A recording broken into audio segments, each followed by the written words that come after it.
It was supposed to be a glamorous charity gala, a night of wealth and elegance under crystal chandeliers, until a millionaire lost his temper and turned the ballroom into a nightmare. In front of hundreds of guests, he struck his pregnant wife with a leather whip, 500 lashes of pure rage, while the crowd stood frozen in shock. But what he didn't know was that the woman he tried to break was the daughter of one of the most powerful CEOs in America. And he certainly didn't know that a secret witness had been recording his cruelty for years. What follows is a storm of power, exposed secrets, and cold justice that will shake the city to its core. Stay right here, because you won't believe how this story ends. Before we begin, let us know in the comments, what would you do if you found those tapes? Drop a comment below, we'd love to hear from you. The Grand Obsidian Hotel gleamed like a palace that night. Crystal chandeliers hung above the marble floor, scattering soft blue light over the sea of gowns and tuxedos. Laughter mixed with the hum of a string quartet, and every table sparkled with champagne. Cameras flashed as the city's elite gathered for the charity gala of the year.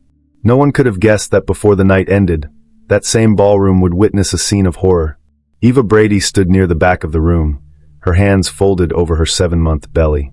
Her simple dress looked plain among the designer gowns around her. She had altered it herself that morning, sewing the seams tighter to fit her growing form. Her hair was neatly pinned, her face pale from exhaustion. She tried to smile, but her lips trembled. She did not belong in this glittering world anymore, though she once believed she did. Her husband, Collins Bravo, stood at the center of the ballroom, surrounded by admirers. He was the man of the hour, the ruthless millionaire investor who knew how to charm every crowd. His black tuxedo fit perfectly. His voice carried authority. His smile looked like confidence carved in stone. But beside him, clinging to his arm in a red silk gown, was Rosalind Carter, his mistress. She whispered something into his ear and laughed loudly enough for everyone to hear. Guests exchanged glances, pretending not to notice the wife watching from a distance. Eva took a slow breath. Her hands trembled slightly, and she gripped her clutch tighter. She had begged Collins to let her stay home. Her ankles were swollen. Her back ached, but he refused. "You will come and smile," he had said coldly. "I won't have you embarrassing me by hiding." So she came just as she always did, quiet and obedient, like the perfect wife he demanded. She stood there now, enduring the whispers and stares. Rosalind turned her head and smirked, raising her glass. Eva looked away, her vision blurring. The air around her felt heavy, suffocating. She reached for a passing tray, needing something to hold on to. The waiter hesitated, then handed her a glass of red wine. She only wanted to blend in to appear normal, but her hand shook. The glass tilted. A few drops of Bordeaux spilled across Colin's pristine white sleeve. Time stopped. The music faded. Conversations broke off mid-sentence. Colin's smile froze. He looked down at his sleeve, then at his wife. His eyes, gray and cold as metal, narrowed with rage. "You stupid woman," he hissed. The guests stiffened. Rosalind's painted lips curled in amusement. "I'm sorry," Eva whispered, her voice breaking. "It was an accident." Collins grabbed her wrist so hard she gasped. "You ruined my suit in front of everyone," he growled. "Do you even know what that costs?" She tried to pull away, but his grip only tightened. The room fell into an eerie silence. Even the quartet stopped playing. "Collins, please," she whispered. "Not here." "Why not?" he said, his tone sharp as glass. "Maybe this crowd should see what kind of wife I have." Before anyone could move, he dragged her toward the center of the ballroom. Champagne glasses trembled on tables. Cameras turned in their direction. He yanked the decorative leather whip from the charity display, a collector's item meant for auction. The crowd gasped for a second. Eva thought he was bluffing. He wasn't. The first lash cracked through the air like thunder. The leather whip cracked through the air like a gunshot, the sound echoing off the marble walls of the Grand Obsidian Ballroom.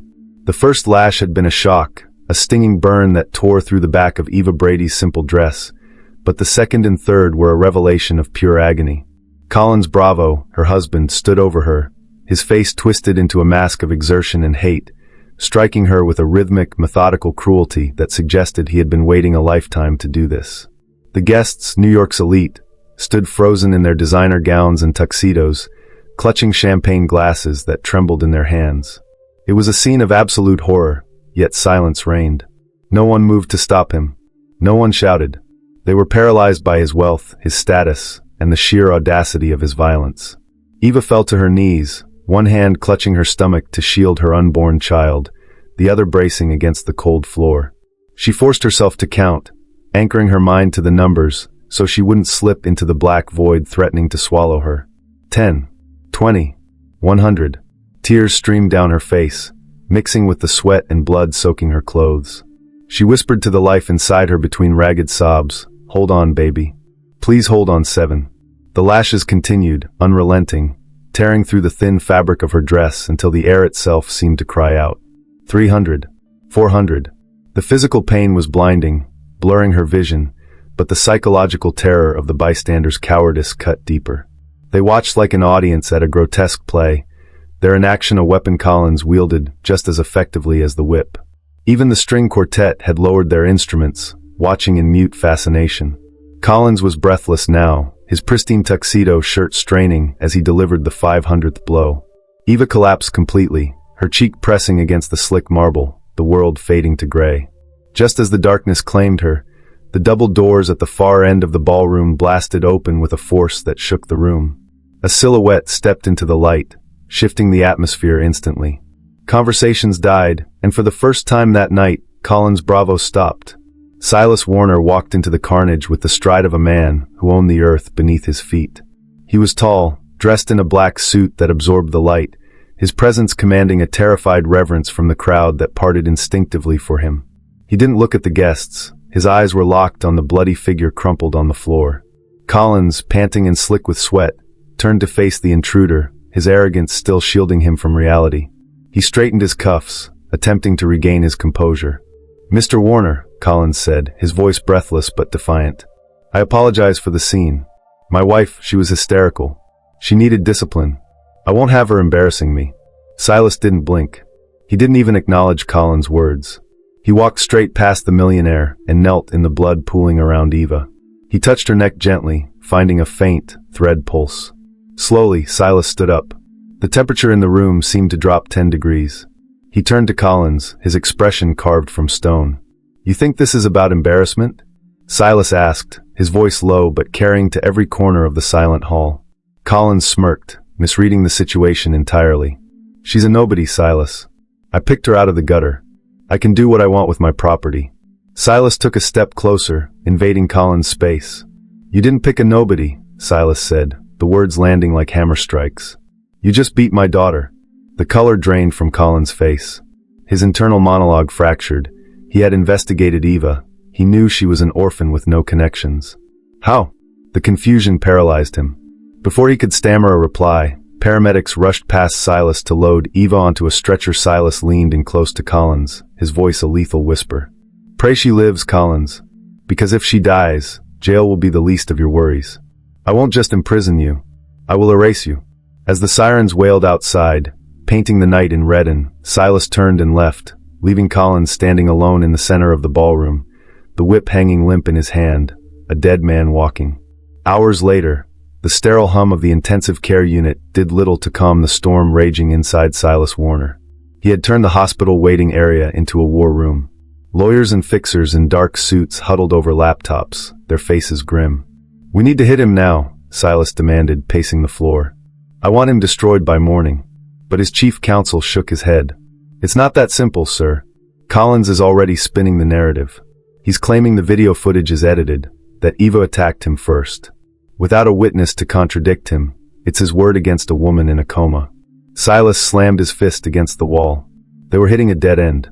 Just then, the glass doors of the waiting room slid open.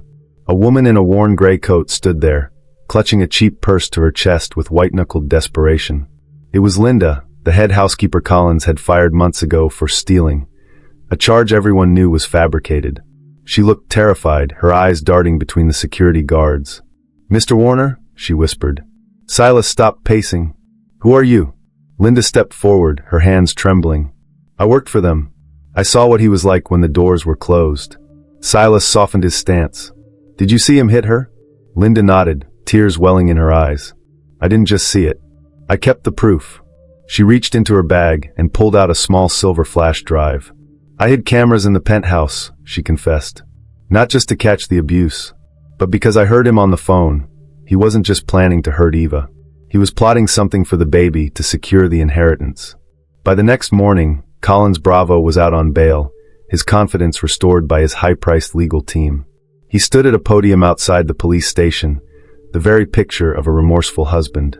"My wife has struggled with mental health issues for years," he lied smoothly to the bank of microphones. "Last night, she had a psychotic break. She attacked me. I was forced to restrain her for the safety of our unborn child." He wiped a fake tear from his eye. Standing dutifully beside him was Rosalind Carter, dressed in a modest navy suit, nodding solemnly. "I saw it all," Rosalind added, playing the role of the concerned family friend. "Eva was out of control. Collins is the victim here." The media spin was working.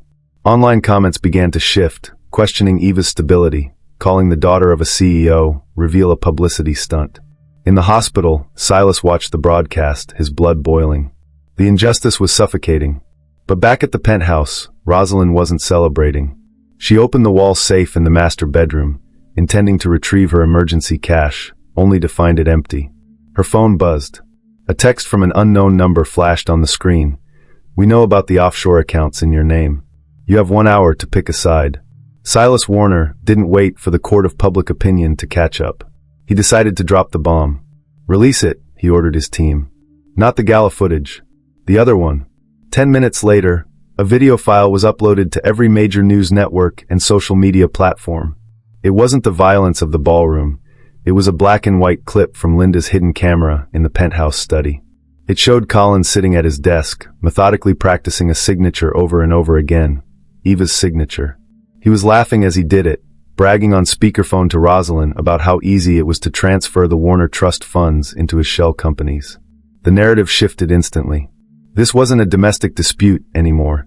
It was calculated, cold-blooded fraud. The world realized Collins hadn't just beaten his wife. He had been robbing her blind for years. In his limo, Collins was watching the news when his phone suddenly lost signal. He tried to check his bank balance, but the app flashed a red error message, account frozen. Panic, cold and sharp, finally pierced his arrogance. He looked up at the TV screen installed in the car partition. Breaking news flashed in bold red letters. Warrant issued for Rosalind Carter. But as the camera panned to her apartment, the reporter's voice was grave. Rosalind was nowhere to be found.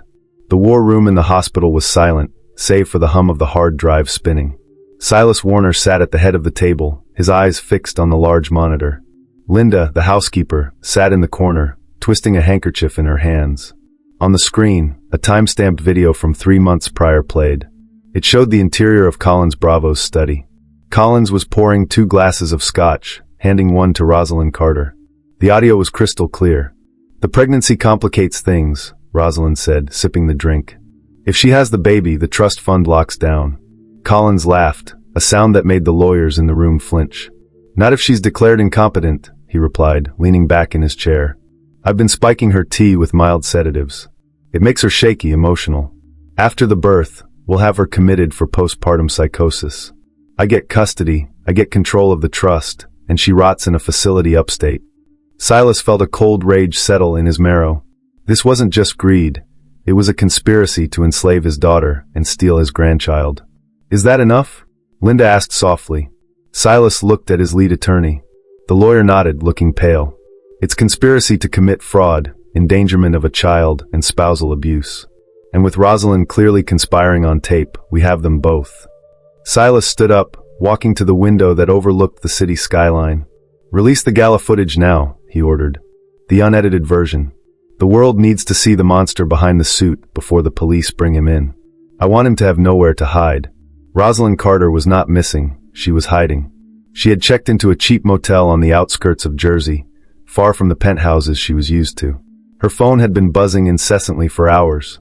She finally worked up the courage to look at the screen. 17 missed calls from Collins. 1 voicemail. She played it, her hands trembling. "Where are you?" Collins' voice was a distorted growl. "You think you can run? You think you can leave me to take the fall for the accounts you opened? If I go down, Rosalind, I am dragging you to hell with me. I will tell them it was all your idea. Pick up the phone." She threw the device onto the bed as if it were burning. She paced the small, musty room. The news was playing on the muted TV in the corner. Suddenly, the chirp changed from financial scandal to graphic content warning. Rosalind froze. The screen showed the ballroom at the Grand Obsidian. She saw herself in her red dress, laughing. She saw Collins raise the whip. She saw the first lash. The footage was raw, brutal, and horrifying. It didn't look like discipline now. It looked like attempted murder. She watched herself in the background, sipping champagne while a pregnant woman screamed. The reality of her complicity crashed down on her. Collins couldn't protect her. He was radioactive. She grabbed her phone, her thumb hovering over the block button for Collins. Instead, she dialed a number she had memorized from the news ticker, the direct line to the district attorney's office. The release of the unedited gala footage hit the internet like a nuclear bomb. Within minutes, the hashtag Justice for Eva was trending globally. The video of the 500 lashes stripped away every shred of defense Collins had manufactured. There was no hysterical wife in the video, only a sadistic tyrant and a terrified victim. Crowds began to gather outside the Bravo penthouse, chanting for his arrest. Collins sat alone in his living room, the curtains drawn, watching his empire disintegrate in real time. His PR firm had resigned via email. His bank cards were declined. He poured himself a drink, but the glass shattered in his shaking hand. Then came the sound he had been dreading, the heavy, rhythmic thud of a battering ram against his reinforced front door. He didn't even have time to stand up. A SWAT team swarmed the apartment, weapons drawn. "Collins, Bravo," a voice boomed. "Get on the ground. Now." He was thrown onto the Persian rug, the cold steel of handcuffs biting into his wrists. As they hauled him up, he saw the flashing lights of the police cruisers reflecting off the glass walls of his home. He was dragged out into the lobby, where a mob of reporters and furious citizens waited. Camera flashes blinded him, capturing the image of the fallen king in cuffs. He searched the crowd for a friendly face, for a lawyer, for Rosalind. But there was no one. The interrogation room was cold, smelling of stale coffee and fear. Collins sat chained to the table, maintaining a stony silence. He was convinced Rosalind would stay quiet. She was too implicated to talk. The door opened, and the district attorney walked in, tossing a file onto the metal table. "Your girlfriend didn't make it to Mexico, Collins," the DA said dryly. "She made it to my office about 2 hours ago." Collins sneered. "She won't say anything. She knows I have dirt on her." The DA smiled, a shark-like expression. "Actually, she had quite a lot to say. In exchange for immunity on the fraud charges, she gave us everything. The offshore account passwords, the dates of the transfers, and the location of the safe where you kept the forged documents." Collins felt the blood drain from his face. "She's lying," he croaked. The DA opened the file and slid a photo across the table. It was a still image from the hidden camera footage, Collins practicing Eva's signature. "We also have the tapes, Collins. Courtesy of your former housekeeper. Rosalind identified you in every single frame. She testified that you planned to have your wife committed. It's over." The arrogance that had fueled Collins for 40 years evaporated. He slumped in his chair, a small, defeated man. He realized then that the silence he had forced upon his wife had finally returned to choke him. The trial of the century lasted 3 weeks, but the verdict took only 3 hours. The courtroom was packed, the air thick with anticipation. Eva Brady sat in the front row, holding the hand of her father, Silas Warner.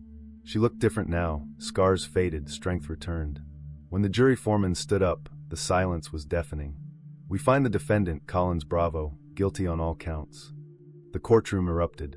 The judge banged the gavel, demanding order, before delivering the sentence. "Mr. Bravo, you used your power to torment the vulnerable. You will serve a minimum of 15 years in a maximum security federal prison." Collins was led away, screaming, but no one was listening anymore. 1 year later, the sun rose over a gleaming new building in downtown Los Angeles. A silver sign above the entrance read, "The Hope Foundation." The lobby was filled with flowers, survivors, and press, but the atmosphere was one of joy, not scandal. Eva stood at the podium, holding her healthy baby daughter, Hope, in her arms. She looked out at the crowd, her eyes finding her father, Silas, who beamed with pride from the front row. "A year ago," Eva spoke into the microphone, her voice steady and clear, "I thought my life was over. I thought silence was my only shield. But I learned that our voices are our greatest weapons." She kissed the top of her daughter's head. "This foundation is for every woman who thinks she is alone. You are not." As the applause washed over her, Eva looked through the glass doors at the city beyond. The nightmare was a memory. The sunrise was real. And for the first time in her life, she was truly free.